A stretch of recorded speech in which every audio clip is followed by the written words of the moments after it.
Grabe si Walker Kessler, halimaw talaga maglaro, ito talaga ang bagay na sentro sa Lakers, kaya pala kinukuha nila Rob Pelinka. Pero bago yan, Reed Sheppard ang number 3 overall pick ng Houston Rockets ngayong taon. Ay naghalimaw naman sa naging debut game nito sa G-League team ng Rockets na Rio Grande Valley Vipers. Ito ay matapos itong gumawa ng 49.6 assists, 5 rebounds at 3 steals. Na meron naman itong 17 out of 33 shooting sa field goals.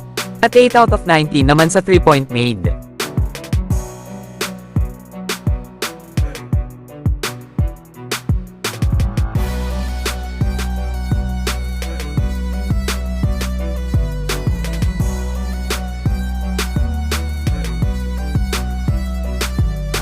Grabe nga ang naging performance nito mga idol sa G-League.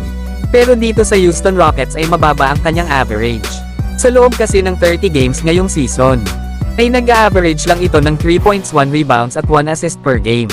Maganda pa naman sana ang naging Summer League performance nito, na kung saan ay nag-average pa ito ng 20 points, 4 rebounds at 5 assists per game. Pero sa Houston Rockets ay hindi ito masyado ginagamit ng kanilang kupunan.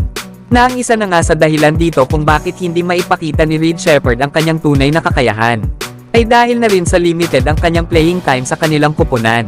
Na minsan pa nga ay hindi ito ginagamit ng kanilang head coach na si Emi Udoka. Sayang nga itong si Reed Sheppard mga idol, lalo at malaki ang potential ng player na ito. Inakala pa nga ng karamihan na isa ito sa paborito na manalo ng Rookie of the Year.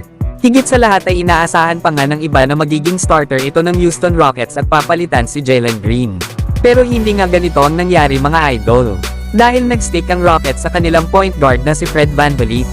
Isa rin kasi itong veterano na kinakailangan ng Rockets sa loob ng court para gumabay sa kanilang mga young players. Isa pa ay nanalo na rin ito ng isang NBA title. At dito naman kay Jalen Green ay mas gumanda naman ang kanyang performance ngayong season kahit andyan pa si Alperen Sengun. Isa pa ay ginanahan din si Jalen Green nang bigyan ito ng Houston Rockets ng 3-year contract extension na nagkakahalaga ng nasa $106 million. Nasa last 3 games nga nito ay grabe ang kanyang performance. Laban nga sa Boston Celtics ay gumawa ito ng 27 points, habang 33 points naman laban sa Los Angeles Lakers at 29 points naman laban sa Washington Wizards. Kaya lumalabas mga idol na kahit isang mahusay na player itong si Reed Sheppard, ay mas ginagamit pa rin ni Emi Udoka ang kanyang mga dating player, lalo at nagko-complement ang kanilang mga laro sa loob ng court. Kaya naman hindi na nakapagtataka kung ang Houston Rockets ay nasa pangalawang pwesto ngayon sa West sa likod ng OKC Thunder na may record na 24 wins and 12 losses. Kaya tingnan natin mga idol kung ibabalik ba ng Houston Rockets kaagad ang kanilang number 3 overall pick na si Reed Sheppard sa kanilang lineup. Samantalang kaya naman pala gusto ng Los Angeles Lakers na kunin itong si Walker Kessler. Ay ito talaga ang perfect big man na magiging solusyon nila sa kanilang dalawang problema sa mga area katulad ng pagiging rim protector at isang solid na rebounder. Alam naman natin na kahapon ay dinaminan ng Dallas Mavericks ang Los Angeles Lakers nang walang Luka Doncic at Kyrie Irving. Tambak malala nga ang inabot ng Lakers sa score na 118-97.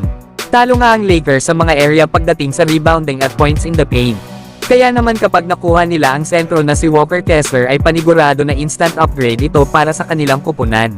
Lalo at ngayong season ay nag-average itong si Walker Kessler ng 10 points, 11 rebounds, 1 assist at 2 blocks per game. Na kanina nga sa naging laban nila sa Atlanta Hawks ay gumawa ito ng 21 points, 10 rebounds at 3 blocks.